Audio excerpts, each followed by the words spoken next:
Pawan Kalyan deputy CM అయిన తర్వాత మొదటిసారి పుట్టినరోజు కదా సెప్టెంబర్ 2కి.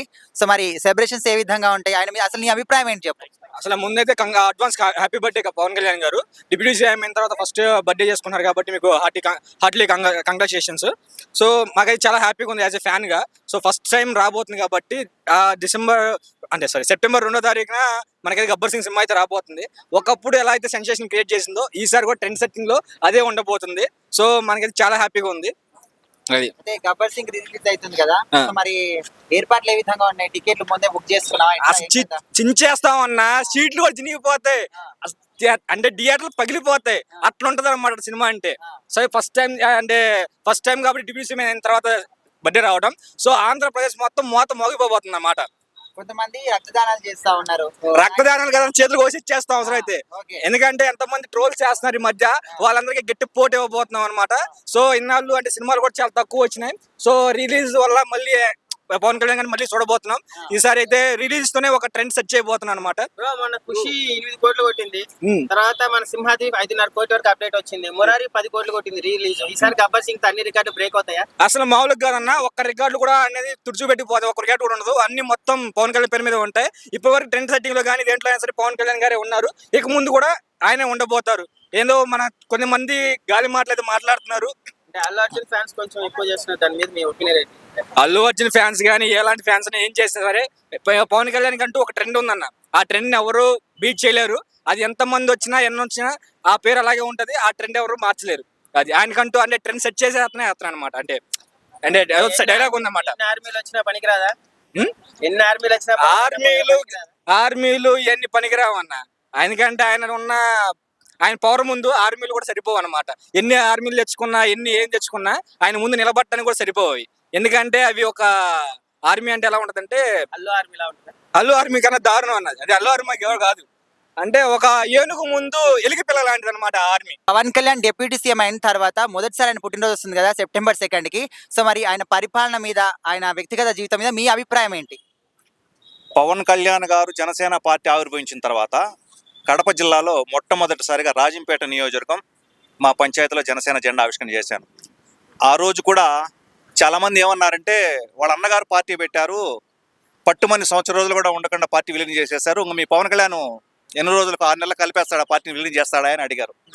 నేను ఒకటే చెప్పా, ఆ రోజు అడిగిన వాళ్ళు తెలుగుదేశం వాళ్ళు కావచ్చు, వైసీపీ కావచ్చు, బీజేపీ వాళ్ళు కావచ్చు. ఇప్పుడంటే కూటమి ప్రభుత్వంలో ఉన్నారు పవన్ కళ్యాణ్ గారు, కానీ ఆ రోజు ఆయన సింగిల్గా ఉన్నారు కాబట్టి చాలామంది హేళనగా అడిగారు. నన్ను అడిగితే నేను ఒకటే మాట చెప్పా, ఓకే మీరు అన్న ప్రశ్నకు నేను స్వీకరిస్తున్నాను, బట్ రాబోయే రోజుల్లో మీ పార్టీ నాయకులు జనసేన జెండాని విలీనం చేస్తారు మీరు అడిగారు కదా, అలా కాకుండా రాబోయే రోజులు మీ పార్టీ జెండా మీ అధినాయకులు విలీనం చేస్తే కడప నడిబొడ్డున మీరు తల నరుక్కోవడానికి సిద్ధమా? మీరు సిద్ధమైతే మా జనసేన అధినేత, నేను నమ్మిన నా నాయకుడు, నేను అభిమానించే అన్నయ్య అని పిలుస్తా, ఆయన ఎప్పుడు సార్ అని కూడా పిల్లలు ఎక్కడ కలిసినప్పుడు కూడా. కాబట్టి నేను సిద్ధమని ఆ రోజు నేను 2014లో ఛాలెంజ్ విసరడం జరిగింది. ఈ రోజున పవన్ కళ్యాణ్ గారు చెప్పాలంటే బ్రదర్, ఆయన ఒక కారణ జన్ముడు, డబ్బు మీద వ్యామోహం లేనటువంటి వ్యక్తి ఈ భారతదేశంలో ఎవరైనా నాయకుడు ఉన్నాడంటే అది కేవలం జనసేన అధినేత శ్రీ కొణిదెల పవన్ కళ్యాణ్ గారు. ఒకప్పుడు ఆయన చిరంజీవి తమ్ముడుగా పుట్టడం ఆయన అదృష్టం, కానీ ఈ రోజున ప్రతి అన్న ఏం కోరుకుంటున్నా అంటే, అరే పవన్ కళ్యాణ్ లాంటి తమ్ముడు ఉండాలిరా మనకు, ఇలాంటి వాడు కదరా ఉండాలని చిరంజీవి గారు గర్వంగా చెప్పుకునే స్థాయికి ఈ రోజు ఆయన వచ్చాడు. కాబట్టి ఆయన్ను గత ప్రభుత్వం చూసాం, వైసీపీ ప్రభుత్వం ఎంతో టార్గెట్ చేశారు. ఆయన సినిమాల మీద కావచ్చు, ఆయన కుటుంబ సభ్యుల మీద కావచ్చు, వ్యక్తిగతంగా కావచ్చు, అస్సలు అసెంబ్లీలో కూర్చొని సంస్కారం అనే మాటను మర్చిపోయి పవిత్రమైన అసెంబ్లీలో కూర్చొని మనం చూసాం. మొన్న వైసీపీ ప్రభుత్వం అంతమయ్యే వరకు ఎన్ని ఒడిదుడుకులు వచ్చినా కూడా ఎక్కడా భయపడకుండా, ఆర్థిక మూలాల దెబ్బతీసినా కూడా చివరికి మన వైసీపీ ప్రభుత్వంలో జగన్మోహన్ రెడ్డి గారు ఎంఆర్ఓల్ని కూడా తహసీల్దార్లు సినిమా టికెట్ల కాడ కాపలా పెట్టే నీచమైన పాలన చూసాం. గురువుల్ని, చదువు చెప్పే గురువుల్ని బ్రాందీ షాపుల్లో కరోనాలో మందమిచ్చే నీచమైన సంస్కృతిని చూసాం. కాబట్టి పవన్ కళ్యాణ్ గారు ఆయన డబ్బు కోసం ఆశించే వ్యక్తి కాదు. ఆయన అనుకుంటే ఈ రోజున ఆయన ఆర్థిక స్థితిగతులు కావచ్చు, ఆయన సంపాదన రోజుకి ₹1 కోటి నుంచి ₹2 కోట్ల రెమ్యునేషన్ తీసుకుంటే దమ్మున్న నాయకుడు, అటువంటి ఫాలోయింగ్ ఉన్నటువంటి నాయకుడు. ఆయన సినిమాలు ఫ్లాప్ అయ్యే కొద్దీ ఎదిగాడే కానీ ఎక్కడ ఆయన ఫ్యాన్స్ తగ్గిపోలా. కాబట్టి ఈ రోజున రాబోయే రేపు 2వ తేదీ ఇప్పుడు కూడా మేము బ్యానర్ రెడీ చేశాము, మా ఊర్లో గ్రాండ్గా మళ్ళీ పవన్ కళ్యాణ్ గారి వేడుకలు చేస్తున్నాము. కాబట్టి అందరికీ కూడా కులమతాలకు అతీతంగా, పార్టీలకు అతీతంగా పవన్ కళ్యాణ్ గారి పుట్టినరోజు శుభ సందర్భంగా నేను ఇచ్చే మెసేజ్ ఏంటంటే, ఒక్కసారి డిప్యూటీ సీఎం హోదాలో ఉన్నటువంటి పవన్ కళ్యాణ్ గారిని రాబోయే 2029లో ఆయన్ను ఈ రాష్ట్రానికి సీఎం అని చేయాలని చెప్పేసి కుల మతాలకు అతీతంగా పార్టీలకు అతీతంగా ప్రతి ఒక్క యువతని కోరుకుంటున్నా. సో ఇప్పుడు deputy CM Pawan Kalyan deputy CM అయిన తర్వాత మొదటిసారి ఆయన బర్త్డే వస్తుంది సెప్టెంబర్ 2కి. సో మరి అసలు ఆయన రాజకీయ జీవితం గురించి కావచ్చు, వ్యక్తిగత జీవితం గురించి కావచ్చు, లేకపోతే సినిమా రంగం పరంగా కావచ్చు, అసలు ఆయన గురించి మీ అభిప్రాయం ఏంటి? అంటే మనం ఫస్ట్ నుంచి చూసింది అంటే అతను సినిమా పరంగా కానీ రాజకీయ పరంగా ఎంత మంచి పనులు చేస్తున్నాడు ఇప్పటికీ. అంటే నేను ఫస్ట్ నుంచి అతని మూవీస్ చూస్తున్నా. అతని మూవీసే కాకుండా అతను బయట ఎలా ఉండే విధానం కూడా తెలుసు. అంటే ఒకరికి హెల్ప్ చేయాలన్న గుణం ఉంది చూడు, దానికి హ్యాట్సప్ చెప్పుకోవచ్చు అన్న. కానీ అతన్ని ఇప్పుడు డెప్యూటీ సీఎం అయినాక చాలా మంది ఏమంటున్నారు అంటే మూవీస్ తీయకూడదు అది అంటే, ఫస్ట్ ఇప్పుడు అతను దాని వల్లనే కదా అతని ఇంటెన్షన్ అది మూవీస్ తీయాలి, మూవీస్లో ఉండాలి అనేసి. ఇప్పుడు అలాంటిది ఇప్పుడు డెప్యూటీ సీఎం అయినాక మూవీస్ వద్దంటే ఎవరు ఉంటారు అన్న?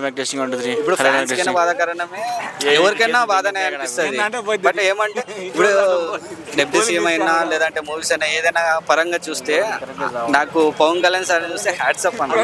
నిజంగా ఎప్పుడంటే నేను లైవ్ గా చూసింది అన్నపూర్ణ చూసాను.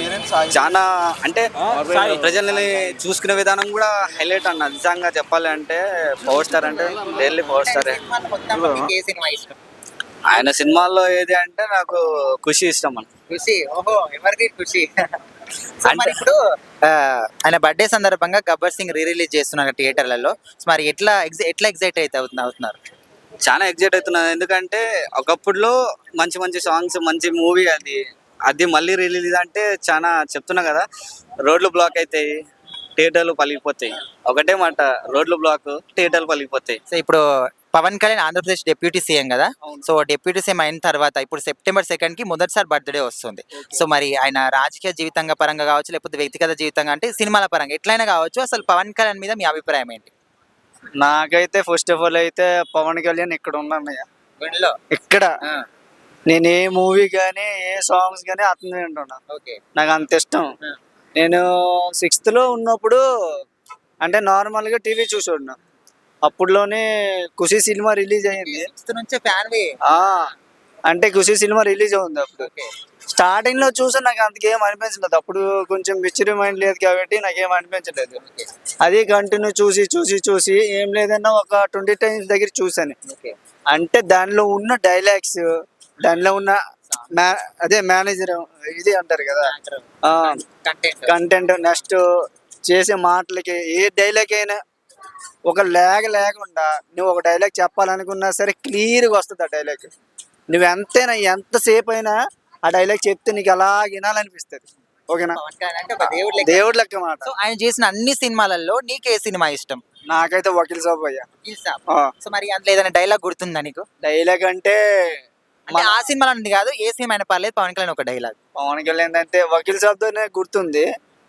అది అమ్మాయిల గురించి పోరాడతాడు కదా కోర్టులోనే. అదే ఫైటింగ్ మన ప్రకాష్ రాజ్ వచ్చి ఇది ఆనర్ ఇంకోటి ఏదో ఒకటి ఉంటది. నెక్స్ట్ ఇంకోటి ఏదంటే సంజం, అది అవి రొటీన్ అయిపోయాయి. అవి చెప్పిన వేస్ట్. ఇప్పుడు కొత్తగా వచ్చినవి అయితే సరే. ఇప్పుడు ఆయన సినిమాల గురించి పక్కన పెడితే రాజకీయాల్లోకి వచ్చింది కదా, ఆంధ్రప్రదేశ్ రాష్ట్రానికి డిప్యూటీ సీఎం. సో మరి రాజకీయాల పరంగా ఆయన మంచి పనులు ఇప్పుడు ఆల్రెడీ చేస్తున్నాడు. కాకపోతే చెప్పిన హామీలన్నీ కూడా ఖచ్చితంగా నెరవేరుస్తాను అనుకుంటున్నాను. నేనంటే 100% ఆల్రెడీ 100%లోనే 20% కంప్లీట్ అయిపోయింది బ్రో. మీరు ఎలా చూసినా సరే, పిఠాపురమనే కాదు ఎక్కడైనా సరే ఆల్రెడీ 100% లోపు 20% కంప్లీట్ అయిపోయింది. అది చేసిన బట్టి ఉంటుంది. కొంతమంది ఉన్నారు ఇప్పుడు ప్రతి వాళ్ళు జనసేన పార్టీ వాళ్ళు ఇంటికి వెళ్ళి మరీ అడుగుతున్నారు. వైసీపీ వాళ్ళు అలా కాదు. ఇప్పుడు ఇంటికి వెళ్ళి ఏదైనా క్వశ్చన్ అడగాలన్నా అడగలేకపోతున్నారు. అయిందా, ప్రతి వార్డుని కానీ ఎవరు కానీ ఇంటికి వెళ్ళి డబ్బులు ఇస్తున్నారు, ఇంటికి వెళ్ళి ప్రాబ్లమ్స్ అడుగుతున్నారు. మీకు ఇలాగుందా అలాగుందా అని. కానీ ఏది కానీ పవన్ కళ్యాణ్ గారు వాళ్ళ ఇంటి దగ్గరికి వెళ్ళి మరి అమ్మ నీకేమైంది, ఇలాగెందో ఈ ప్రాబ్లం ఎందుకు ఇలాగ వచ్చింది, నీ ల్యాండ్ ఎవరు కబ్జా చేశారో ఇలాగెలాగంటే ఏది కానీ వితిన్ ఒక 2 daysలో కానీ 3 daysలో కానీ 5 daysలో కానీ ఎలాగైనా అది ప్రాబ్లం క్లియర్ అవుతుంది. సో ఇప్పుడు సెప్టెంబర్ 2కి పవన్ కళ్యాణ్ బర్త్డే వస్తుంది కదా. సో పవన్ కళ్యాణ్ గురించి నువ్వు ఏం చెప్తావు చెప్పమంటే? నేను పవన్ కళ్యాణ్ చెప్పను, నాకు అల్లు అర్జున్ అంటే ఇష్టం. అవునా అంటే అల్లు అర్జున్ ఫ్యాన్ నువ్వు? అల్లు అర్జున్ ఫ్యాన్. సో మరి అల్లు ఎందుకు పవన్ కళ్యాణ్ అంటే ఎందుకు ఇష్టం లేదు నీకు? నాకు పవన్ కళ్యాణ్ అంటే ఇష్టం ఉంది. అప్పుడంటే పవన్ కళ్యాణ్ అంటే పిచ్చి, ఇప్పుడంటే అల్లు అర్జున్ కోసం వచ్చాను. అల్లు అర్జున్ అంటే చాలా ఇష్టం. ఆ చిన్న పుష్ప 2 కోసం నుంచి అప్పుడు ఫ్యాన్ అయ్యా నాకు. అంటే అప్పట్లో పవన్ కళ్యాణ్ ఫ్యాన్ ఓకే, మరి ఇప్పుడు ఎందుకు కాదు, ఎందుకు మార్చుకున్నావు డెసిషన్? ఆయన రాజకీయాలకు వచ్చాడు కాబట్టి ఇది పట్టించుకోలేదు. సినిమాలు తీసుకుంటే బాగుంటది. అంటే ఆ, సినిమాలో ఉంటే నువ్వు ఇప్పటికీ పవన్ కళ్యాణ్ ఫ్యానే, అంటే రాజకీయాలకు పోయినందుకు కాదంటావు. అంతే. అంటే ఎందుకు రీజన్ ఏంటి? దానికి ఉంటదన్న అది మనం చెప్పలేము, కానీ అల్లు అర్జున్ గురించి చెప్తానన్న. సరే అల్లు అర్జున్ గురించి చెప్పు, ఏమనుకుంటున్నావు? అల్లు అర్జున్ గారు ఆయన పుష్ప 2 ఉంది కదా, ఆ సినిమా కోసం ఎంత ఇబ్బంది పెట్టారు. ఆ సినిమా రిలీజ్ చేయను అంటారు, దేనికోసం రిలీజ్ చేయరు? ఆయన ఇష్టం వచ్చినట్టు ఎక్కడికో వెళ్తాను, ఎక్కడికో తిరుగుతాను అంటాడు. ఎందుకు అలా ఆపడానికి లేదు సినిమా కూడా. సో ఇప్పుడు డిప్యూటీ సీఎం అయిన తర్వాత పవన్ కళ్యాణ్ మొదటిసారి పుట్టినరోజు వస్తుంది. సో మరి సెప్టెంబర్ 2కి అసలు పవన్ కళ్యాణ్ గురించి, ఆయన సినిమాల గురించి, రాజకీయ పరంగా అసలు నీ అభిప్రాయం ఏంటి పవన్ కళ్యాణ్ గురించి? అతనికైతే అవసరం లేదు రాజకీయంలోకి రావడానికి. పూర్ పీపుల్ అట్లా అవ్వడం, విరక్తి పుట్టి పోయినా పర్లే, పైసలు పోయినా పర్లే, నాకు ఏం అవసరం లే, ఉన్న రోజులు మంచిగా చేద్దాం, పోయేటప్పుడు ఏం పట్టుకుపోంగా అనేసి నిలబడింది అంతే అన్న. సో ఓవరాల్ గా పవన్ కళ్యాణ్ అన్ని సినిమాలలో మీకు ఏ సినిమా ఇష్టం? నాకన్నా ఫస్ట్ నుంచి అన్న, ప్రతి జలసా నుంచి మన ప్రతి సినిమా, పెళ్లి ప్రేమ ప్రతిదీ ఫాలో అవుతా. ఓజీ వరకు ప్రతిదీ ఇష్టమే, రిలీజ్ కోసం వెయిట్ అంతే.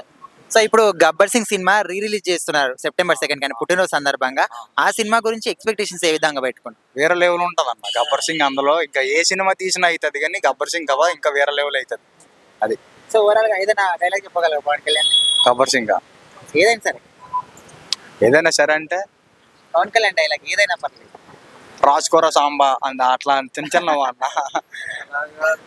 అంటే ఇప్పుడు వచ్చాం సినిమాలో అది ఎప్పుడు వచ్చామన్న కాదు, వచ్చామా లేదా